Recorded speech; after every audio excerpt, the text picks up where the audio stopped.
Hi friends, அஸ்ஸலாமு அலைக்கும். நீ பார்த்தீங்களாக்கும் நம்ம லஞ்ச்லேருந்து விழா கொடுக்க ஆரம்பிச்சாச்சு. நீ பார்த்தீங்கன்னா நேற்று வந்து சங்கரா மீன் வச்சுங்க, குட்டி குட்டியாக இருந்துச்சு. சிவப்பு சங்கரா வந்துச்சு. அதை மீன் வாங்கி வச்சுருந்தேன். அது வந்து எங்கள் வீட்டில் வந்து குழம்புல போட்டால் யாருமே சாப்பிட மாட்டாங்க இல்லையா, அதனால் வந்து ஃபுல்லாக கொதிக்கிறதுக்கு எடுத்து வச்சுட்டாங்க. இது கொஞ்சமாக எடுத்து வச்சுருக்கேன். நான் கொஞ்சமாக வந்து இப்போ ஒரு வித்தியாசமான மீன் குழம்பு வைக்க போகிறேன். நம்ம வந்து மீன் வாங்குறப்போலாம் ஒரே மாதிரி தானே குழம்பு வைக்கிறோம், கொஞ்சம் வித்தியாசம் வைக்கலான்ட்டு ஒரு குழம்பு ரெசிபி வைக்க போகிறாங்க. செம்ம டேஸ்ட்டாக இருக்கும். இது வந்து மகாராஷ்டிராவுக்கு வச்சுருக்கேன். அதுக்கு நான் வைக்கவே இல்லை. நான் இப்போ தான் இதை யோசிச்சே பார்க்குறேன். சரி, அதே மாதிரி இப்போ ட்ரை பண்ண போகிறேன். நீங்களும் ட்ரை பண்ணி பாருங்கள். வாங்க வீட்டுக்குள்ளே போகலாம். இன்றைக்கி வீட்டில் நடக்குது. மீன் குழம்பு வச்சுட்டு சமையல் முடிச்சுட்டு நம்ம அங்கே போய் பார்த்துட்டு அங்கே என்ன நடந்திருக்குன்னு சொல்லிட்டு அதையும் போய் பார்த்துட்டு நம்ம வரலாம். ஓகேங்களா? நம்ம குழம்புக்கு வந்து கிட்டத்தட்ட எல்லாமே ரெடி பண்ணியாச்சு. வெங்காயம் கட் பண்ணி வச்சுட்டேன், பூண்டு நல்லா பொடிசாக கட் பண்ணி வச்சுருக்கேன், தேவையான பச்சை மிளகாய் எடுத்து வச்சுருக்கேன், தக்காளி எடுத்துருக்கேன். தக்காளி வந்து நம்ம அரைச்சி தனியாக எடுத்துக்கிடுவோம். இங்கே வந்து கொத்தமல்லி கருப்பு தனியாக வச்சுருக்கேன். ஒரு லெமன் சைஸ் வந்து புளி ஊற வச்சாச்சு. இப்போ ஒரு வந்து நம்ம ஒன்று வறுத்து எடுத்துக்கிற போதும். அதே இந்த மீன் குழம்புக்கு மெயின் டிஷ்ஷே. ஓகேங்களா? இப்போ ஸ்டவ் ஆன் பண்ணிக்கலாம். ஒரு டீஸ்பூன் வெந்தயம் எடுத்துருக்கேன். இதை லைட்டாக வறுத்துக்கலாம். கரு விட்டுறக்கூடாது, லைட்டாக வறுக்கணும். அந்த லைட்டாக நிறம் மட்டும் மாறணும். அப்போயே நம்ம ஸ்டவ் ஆஃப் பண்ணிட்டு இறக்கிடணும். ஓகேங்களா? இந்த மீன் குழம்புக்கு இதாங்க முக்கியமான நம்ம அந்த டேஸ்ட் கொடுக்குறதே வந்து இன்னைக்கு கருகிரும். இந்த அளவு போதும். கருகிச்சாக நம்ம கசந்துடும். ஓகேங்களா? வச்சாச்சு. இப்போ வந்து 2 டீஸ்பூன் வந்து நம்ம கடுகு சேர்த்துக்கலாம். கடுகு விடாமல் லைட்டாக சிம்மில் வச்சே வறுத்துக்கலாம்.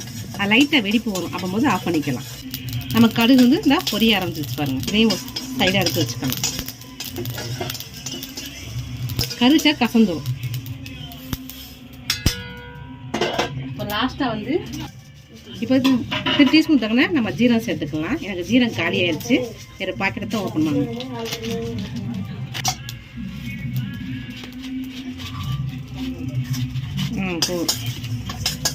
லைட்டாக வறுத்துக்கலாம். இப்போ ஜீரகத்தையும் வறுத்து எடுத்தாச்சு. இது நல்லா பவுட்ரு பண்ணி எடுத்து வச்சுக்கிற போகிறோம். எல்லாம் ரெடி பண்ணியாச்சுங்க. தக்காளி அரைச்சாச்சு. நம்ம பவுட்ரும் இதில் அரைச்சி வச்சுட்டோம். இப்போ நம்ம எப்படி வந்து மீன் குழம்பு செய்ய ஆரம்பிச்சிடலாம். இது ஒரு டிஃப்ரெண்டான டேஸ்ட்டில் இருக்கும். நல்லாயிருக்கும். ட்ரை பண்ணி பாருங்கள். நல்லா ஆயில் காஞ்சிருச்சு. நான் பொடிசா வந்து கட் பண்ணி வச்சுருக்கிற பூண்டை சேர்த்துடலாம். இப்போ பூண்டு நல்லா சிவந்துருச்சு. இப்போ கட் பண்ணி வச்சுருக்க வெங்காயத்தை சேர்த்துடலாம்.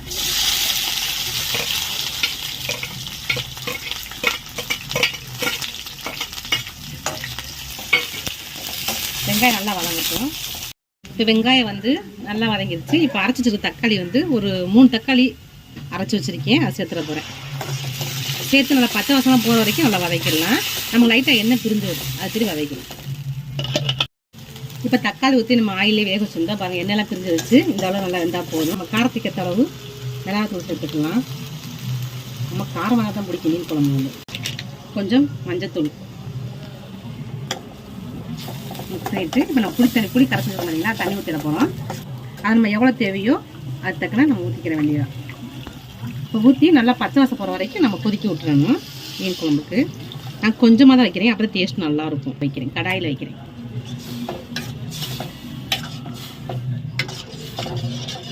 இப்போ நம்ம புளி காய்ச்சி தேவையான தண்ணி ஊற்றியாச்சு. நல்லா கொதிக்கட்டும். உப்பு சேர்க்கல, உப்பு அப்புறம் சேர்த்துக்கலாம். இப்போ மீனை வந்து மசாலா போட்டு பெட்டி வச்சிடலாம். ஓகேங்களா? பெட்டி வச்சுட்டோமாக்கு அரிசி வந்து நாங்கள் ஊற வச்சுட்டேன். சாப்பாட்டுக்கு வந்து டக்குன்னு வேலையை முடிச்சுட்டு மற்ற வேலையை பார்க்க வேண்டியதான்.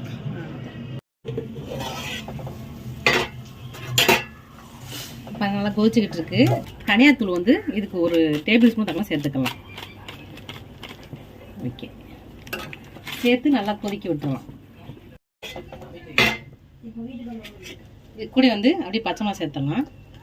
இங்கே பார்த்தீங்கன்னா குழம்பு வந்து கொதிச்சுக்கிட்டு இருக்கு. இங்கே பார்த்தீங்கன்னாக்கும் மீன் பொரிக்கிறதுக்காண்டி 60 மசாலா போட்டு இஞ்சி பூண்டு போட்டு என் பொண்ணு தான் பொரிக்குது. மீன் வந்து என் பொண்ணு தான் பொரிக்கும். ஏன்னா நான் பொரிச்சா ஒரு டேஸ்ட். எனக்கு வந்து பார்த்தீங்கன்னாக்கும் வெறும் மிளகாத்தூள் மஞ்சத்தூள் மட்டும் அது ஒரு டேஸ்ட். மீனோட என்ன டேஸ்ட் இருக்கும் அந்த டேஸ்ட் இருக்கும். இப்படி சிக்கன் பொடி இஞ்சி பூண்டு பேஸ்ட்டாக மட்டும் வாசம் தான் இருக்கும். மீனோட டேஸ்ட் ஒரிஜினல் டேஸ்ட்டு கிடைக்காது. எனக்கு அது பிடிக்காது. அதனால் சரி உங்கள் இஷ்டம் தான். சரி, மீனை சேர்த்துடலாம். மீனை சேர்த்து ஒரு 10 நிமிஷம் நல்லா கொதிக்க விட்டோமா. சிம்மில் வச்சு கொதிக்க ஒன்று மீன் உடஞ்சிரும். இந்த மீன் பார்த்தீங்கன்னா பொடிசாக தான் எனக்கு வந்துச்சு. இப்போ வந்து மீன் வராலையாம். அதனால் மீன் அவ்வளோவா கிடைக்கல. நாங்கள் வந்து கட்லா மீனில் செஞ்சேன் முன்னாடி செய்யும்போது வந்து. இது கூட வந்து கொஞ்சமாக அப்படியே கொத்தமல்லி தூவி விட்டுக்கலாம். தூவி விட்டுட்டு மீனை சேர்த்துக்கிற போகிறோம். மீனை சேர்த்து நல்லா கொதிக்க விட்டுருவோம். அப்படியே சிம்லேயே வச்சு கொதிக்க விட்டுருவோம்.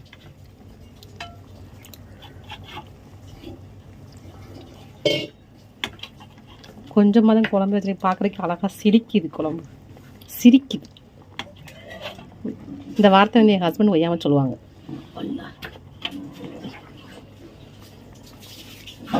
நல்லா கொதிக்கட்டும்.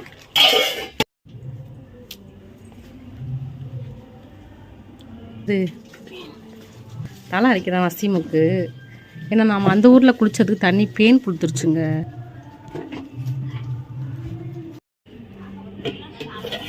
இப்போ வந்து மீன் சேர்த்து நல்லா ஒரு 5 நிமிஷம் கொதிக்க விட்டாச்சு.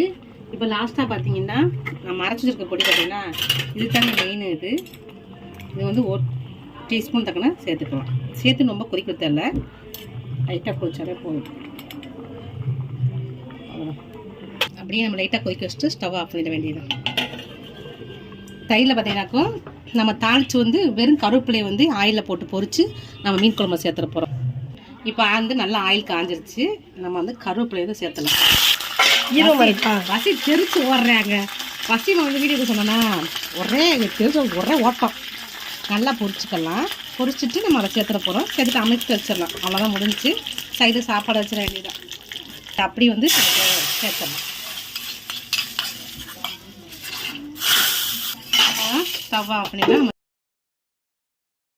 என்னம்மா என்னாச்சு தருவான்? ஏன் இது எடுக்கவே இல்லையா? அவன் எடுக்கவே இல்லை. பில்லுட வசிமே இது ஸ்கேன் எடுத்தா 40 ரூபா கேஷ் பேக்டா. இது ஃப்ரிட்ஜில் இருந்துச்சு. ஐஸால இது கெட்டியாக இருக்கு மேடம். ஓப்பன் பண்ணவே இல்லை வாங்க. கெட்டியாக இருக்கு. ஃப்ரிட்ஜில் வைக்கக்கூடாது. நம்ம வந்து பார்த்தீங்கன்னா சமையல் வேலை ஃபுல்லாக முடிஞ்சிருச்சுங்க. இங்கே பார்த்தீங்கன்னா சீன ரக்கம் வந்து தோட்டத்து காய் வந்து விற்றாங்களா, இப்போ தான் வந்து விற்றாங்க. வாங்கி சரி அதை கொஞ்சம் பொரியல் பண்ணிவிட்டு வதக்கிட்டேன். இங்கே சைடில் பார்த்தீங்கன்னாக்கா பாச்சாவுக்கு வந்து முட்டை வச்சுருக்கேன். அது வந்து ஆஃப் பண்ணிடலாம். சுட சுட சாதத்தில் அந்த மீன் குழம்பு சாப்பிடுவாங்க. செம்ம டேஸ்ட் ஆகுங்க.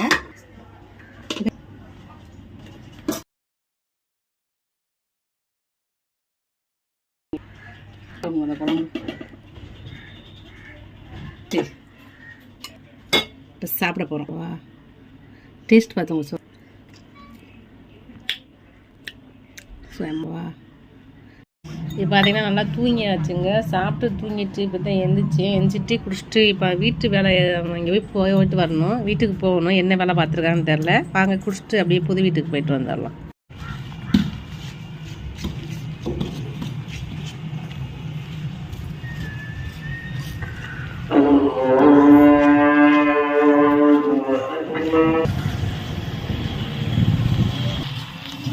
லைட்டாக தூடுற மாதிரி இருக்குது. காற்று செம்மையாக அடிக்குதுங்க. வீட்டுக்கு தான் போகிறோம். என்ன வேலை நடந்திருக்குன்னு போய் பார்த்துட்டு நாளைக்கு வேலைக்கு வருவாங்க இல்லையா, அதுக்கு தண்ணியில் எடுத்து வைக்கணும். குடத்துல எடுத்துகிட்டு வரணும். தூத்த விழுகுது.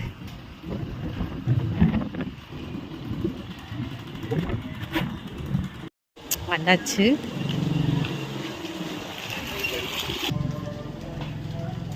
ஊர்ல வாங்குற வாங்கி வைக்க உனக்கு அதானே வாங்கி வைப்பாங்க. ஏப்பா ஆமா நம்ம வாங்காம போட்டிருந்தா அது வாங்கி வைக்கிறது வேஸ்ட் தானே. இப்ப விளக்கு வேணுமா? இப்போ ஒன்றும் பிரச்சனை. கேட்டுட்டு விளக்கு வேணும்ல. அவன் சென்று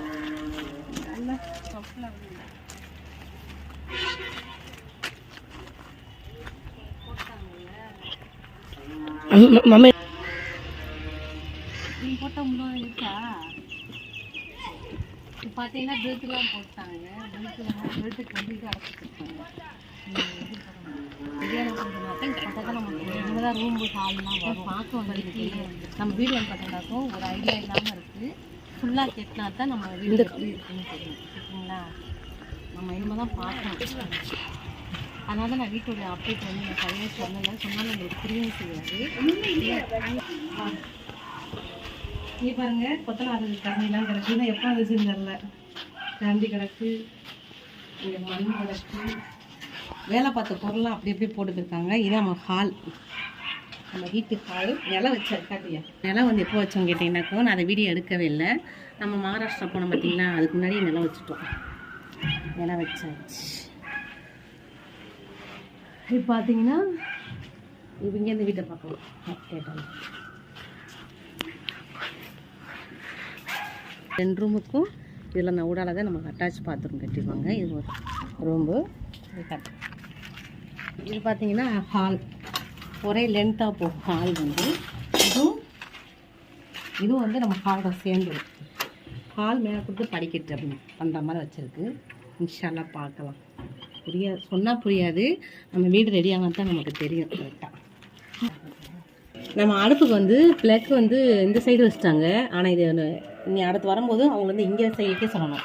நம்ம அடுப்பு சைடில் தான் ப்ளக் வந்துட்டு இருக்குது, இந்த சைடு வராது. இங்கிட்ட வந்து நமக்கு